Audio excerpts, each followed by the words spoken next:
Jadi kamu mau melanjutkan riset? Tidak cuma itu, Pak.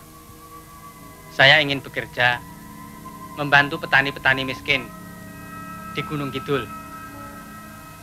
Hanya dengan kemakmuran, paham komunisme bisa dibendung. Begitu kata Bung Hatta. Saya harus melakukan sesuatu. Kecuali itu, tentu saya akan melanjutkan riset. Lalu temanmu yang satu itu? Firman akan tetap tinggal di Jakarta bersama Wondo. Mereka akan terus mendesak Departemen Sosial. Selain itu, mereka mempunyai rencana di sini. Mahasiswa-mahasiswa mempunyai rencana untuk menghadapi situasi yang gawat. Jangan lupa nasihat Papa. Ima. Halo Bray, balik lagi dengan tukang clipping yang kali ini akan menginformasikan gerak cepat Soeharto usai subuh maut 1 Oktober 1965.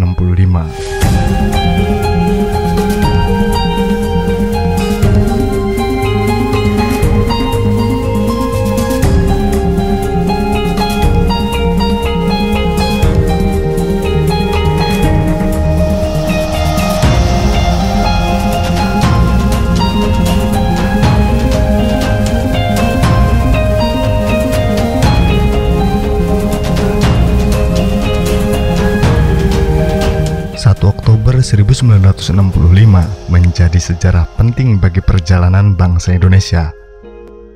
Sudah terang, Gestok kita kutuk, dan saya mengkutuk pula. Dan seperti sudah kukatakan berulang kali dengan jelas dan tandas, yang bersalah harus dihukum. Untuk itu aku bangunkan Mahmiluk. Tetapi kenapa kita sesudah terjadinya Gestok itu harus robah haluan? Kenapa kita sesudah terjadinya Gestok itu harus melempar jauh beberapa hal yang sudah nyata baik? Tidak. Pancasila, Panca Azimat, Trisakti harus kita pertahankan terus, malahan harus kita pertumbuhkan terus. 1 Oktober sendiri kini diperingati sebagai Hari Kesaktian Pancasila. Hari Kesaktian Pancasila ditetapkan untuk mengenang gugurnya 7 pahlawan Revolusi Indonesia. Sebelum dilanjutkan, jangan lupa tekan tombol subscribe di channel Tukang Clipping.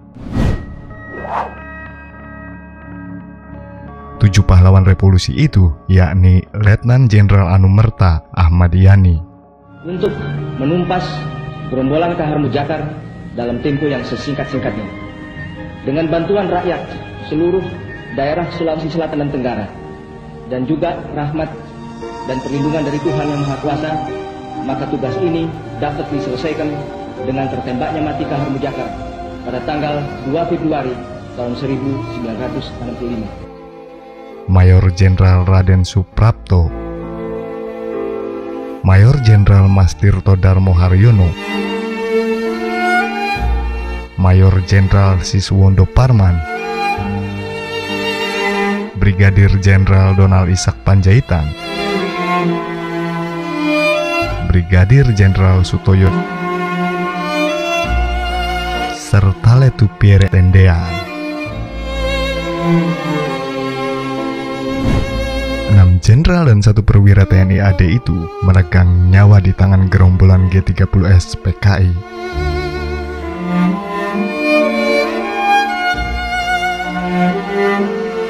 Mereka disiksa, ditembak, kemudian mayatnya dibuang ke sumur tua di Lubang Buaya, Jakarta Timur.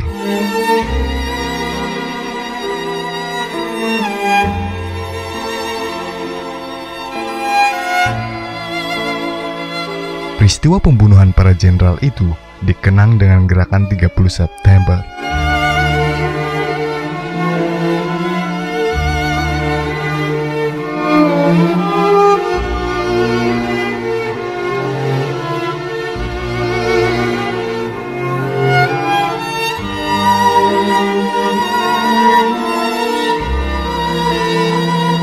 Peneliti senior bidang sejarah dan politik Lembaga Ilmu Pengetahuan Indonesia LIPI Aspiwarman Adam mengatakan Soeharto adalah orang yang paling siap setelah adanya G30S PKI.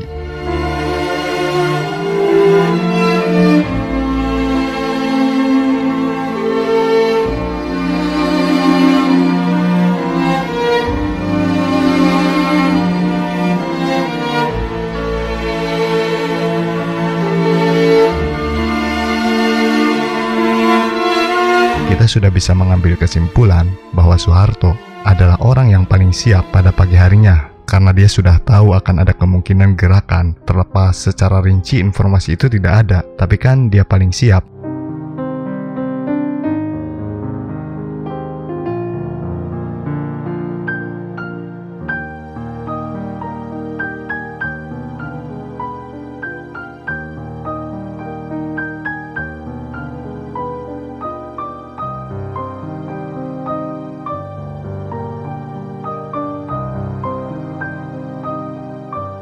Dia berangkat pagi-pagi, sudah siap ke kantor, ujar Aspi saat berbincang dengan Oke John belum lama ini.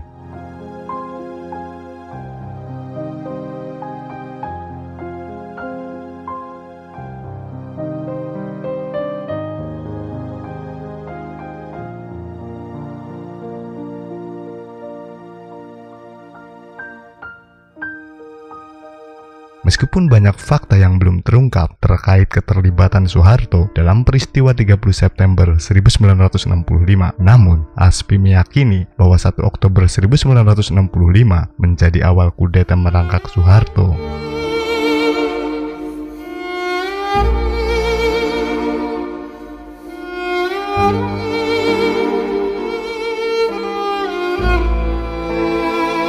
Itu mungkin fakta yang belum terungkap, tapi uraian kudeta merangkak secara bertahap. Soeharto itu melakukan suatu tindakan dan kemudian terjadi pengambil alihan kekuasaan pada 1967. Itu kan ada juga, itu analisis yang disebut post factum. Sesudah peristiwanya, oh berarti ini ada kudeta merangkak itu bebernya.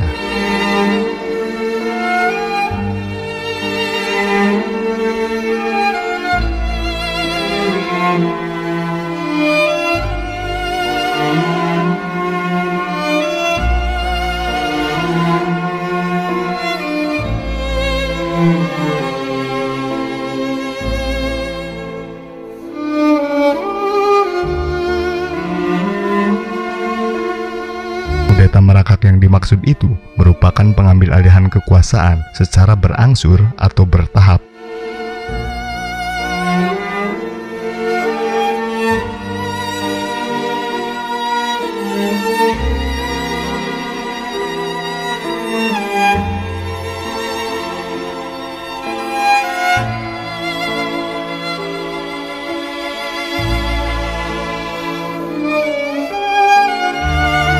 Perjalanan sejarahnya, bangsa Indonesia pernah mengalami peristiwa 1 Oktober 1965.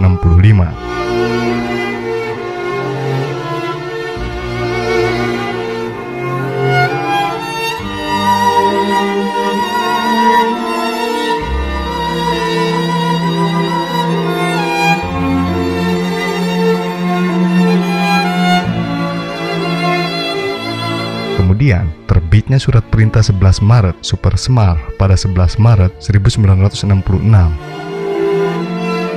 Sekarang, tentang pengertian presiden seumur hidup.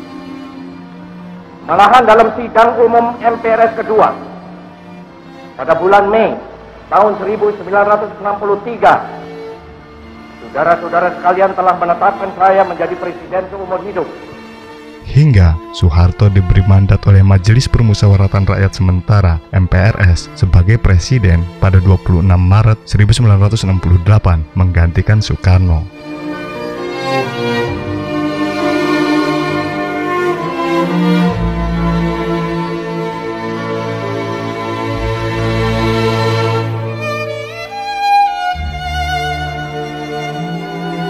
Semua peristiwa itu telah tercatat sebagai sejarah bangsa Indonesia.